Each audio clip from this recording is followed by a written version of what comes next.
j'ai remarqué que quelque chose qui manquait ici, que les gens en fait souhaitaient de manière générale, c'était un lieu pour échanger, pour se rencontrer, mais aussi pour apprendre auprès des meilleurs, repartir boosté, parce que le mindset joue aussi un rôle capital dans l'investissement immobilier. Et donc je me suis dit, en fait, pourquoi, au lieu d'organiser une seule conférence par mois de temps à autre, pourquoi est-ce que je ne partirais pas du principe de faire ça sur un an ?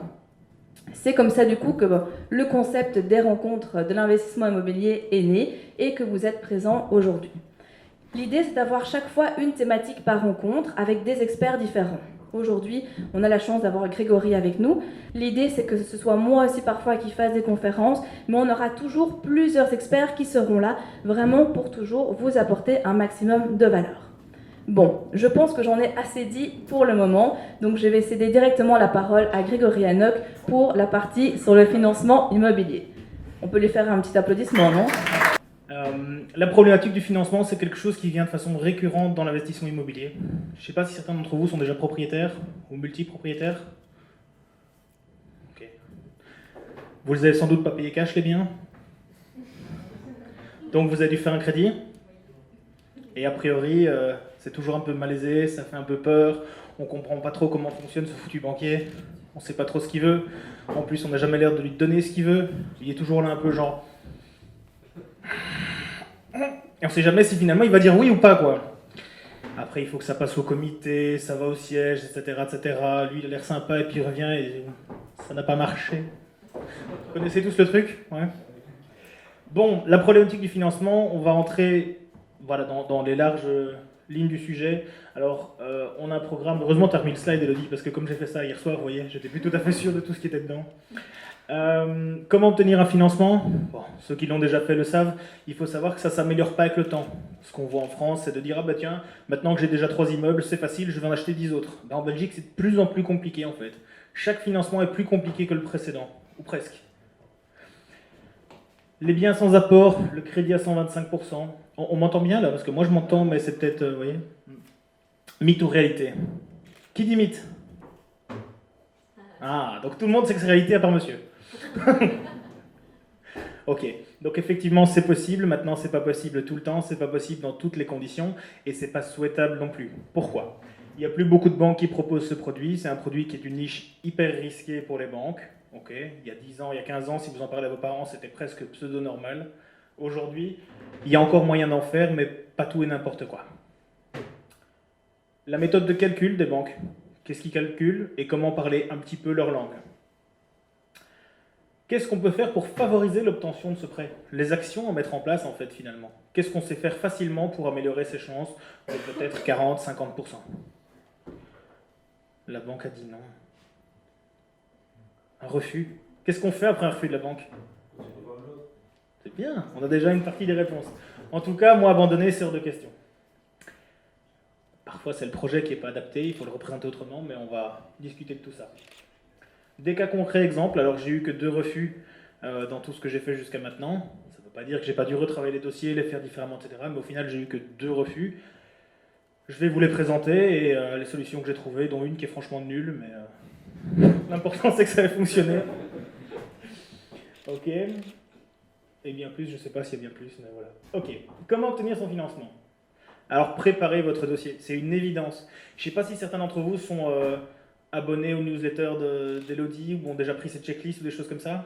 Il y a beaucoup de contenu dessus et ça permet de préparer son dossier. Mais pas trop. Préparez pas trop, parce que si ça a l'air d'être genre une répétition générale ou un truc comme ça, il va le sentir. Il va se dire, il y a un truc bizarre ici.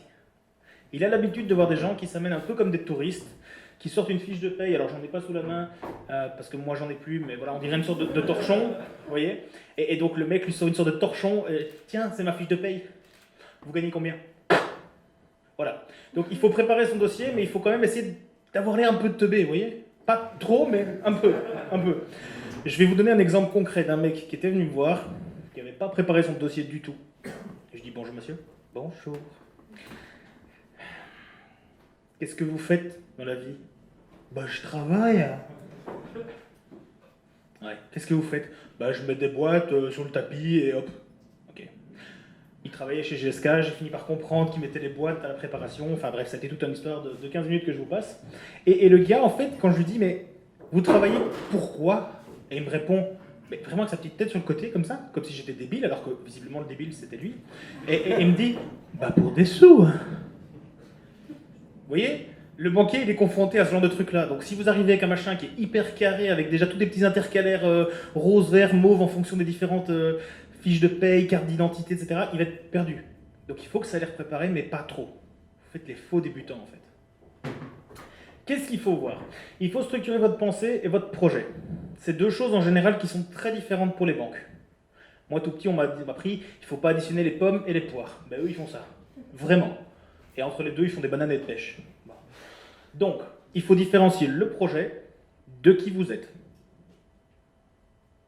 L'idéal étant de dire « Oh, monsieur, vous voulez qu'on parle d'abord du projet ou de moi ?» Ça marche aussi si c'est une dame, hein, mais voilà, l'idée, c'est de essayer de le laisser prendre l'ascendant sur vous un petit peu, comme ça. Pas trop, parce qu'il l'aura naturellement, étant donné que la plupart sont des pingouins, mais quand même. Donc, vous préparez d'un côté tout ce qui a à voir avec vous. Votre fiche de salaire, votre carte d'identité, okay, votre bilan si vous êtes indépendant. Toujours plus compliqué parce que dans une banque en général, ils ne savent pas lire un bilan, ils ne savent pas ce que c'est qu'un indépendant. Je ne sais pas si des indépendants dans la salle ou si je m'époumonne pour rien. Ok, donc on est d'accord qu'en fait, en général, quand vous entrez dans une banque et que vous êtes indépendant, bah déjà, s'il n'appelle pas la sécurité, c'est tout comme quoi. Un indépendant, quoi, au secours. Voilà. Alors qu'en fait, on est tous bien d'accord que s'il n'y a pas d'indépendant, il n'y a pas d'entreprise. S'il n'y a pas d'entreprise, il n'y a pas de CDI. Donc tout le monde qui a un CDI a forcément un patron qui lui est indépendant. Voilà, il y a plein de petits business, notamment dans l'Oreca, par exemple, c'est toujours très compliqué d'avoir un financement où le gars à la banque vous dit « Bah attendez, c'est pas possible de faire un crédit, c'est pas possible, vous êtes indépendant quoi, rendez-vous compte ?» Bah ouais monsieur, mais vous avez fait un crédit pour mon salarié la semaine passée.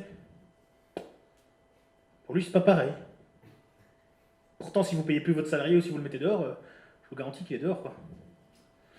Enfin, eux, ils ne voient pas ça comme ça. Donc, bilan, document pertinent. Qu'est-ce qui peut être pertinent? Qu'est-ce qui peut être pertinent dans un dossier de crédit? Quelqu'un a une idée? En plus de la fiche de paye et de la carte d'identité.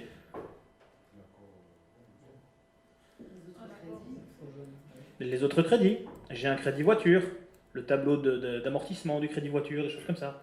Voilà. Ok.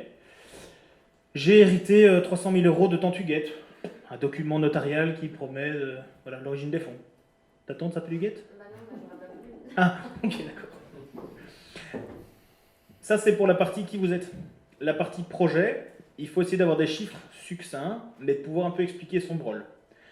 Vous évitez le « je voudrais emprunter tout parce que j'ai de l'argent et je ne veux pas les mettre et je vais faire une grosse colocation qui rapporte blindé ». Vous oubliez. Il faut que ça ait l'air de rentrer plus ou moins dans le cadre de compréhension du monsieur. Ou de la dame. En gros, vous voulez acheter un bien pour le mettre en location. Si c'est ce que vous voulez faire et que vous n'êtes pas déjà propriétaire, pas besoin de le dire. Si vous êtes déjà propriétaire, multipropriétaire, dites-lui la vérité, qu'elle puisse contenir les revenus locatifs futurs. Sinon, ils ne pourront pas les contenir. Ok, revenus locatifs futurs, si le bien est vide, que vous allez le rénover et qu'après vous allez le louer, il faut renseigner ces revenus-là. Ils sont par exemple pas capables de se dire que vous allez louer le bien. Ils sont capables de se dire, bah, il va le garder vide. Non, ils sont vraiment capables, hein, je vous jure. Donc il faut essayer de les aider un petit peu. D'accord ? Donc le bien, combien on le paye? Qu'est-ce que ça peut coûter plus ou moins les frais de notaire?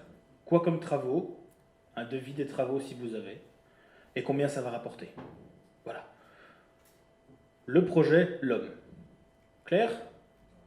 Voilà. Et vous structurez votre pensée, votre façon de faire pour pouvoir expliquer votre projet, je dirais, en un punchline de moins d'1 minute. Basiquement, je veux acheter un nouvel appartement à Wavre, je vais le rénover pour 20 000 € de travaux, voici le devis des travaux, ça va me coûter 25 000 € et je vais louer 900 €. Basiquement. Ça va? Ne pas émasculer le banquier. Ne pas émasculer le banquier. Parce que si vous arrivez trop préparé, il n'a plus l'impression qu'il est, vous voyez, l'envoyé de Jésus-Christ sur terre. Il a vraiment l'impression que là, vous en savez plus que lui. Ça, c'est pas bon. Et c'est ce qui va se passer, hein, parce qu'en fait, les banquiers ne sont pas des dieux tout-puissants, ils sont pas, voilà, ce sont essentiellement des employés de bureau qui sont, à mon sens, sous-formés sur la plupart de ce qu'ils font, parce qu'ils font beaucoup de métiers différents. Les métiers de la banque, comme ils aiment bien appeler ça, ça fait bien, sur un nœud pape et tout.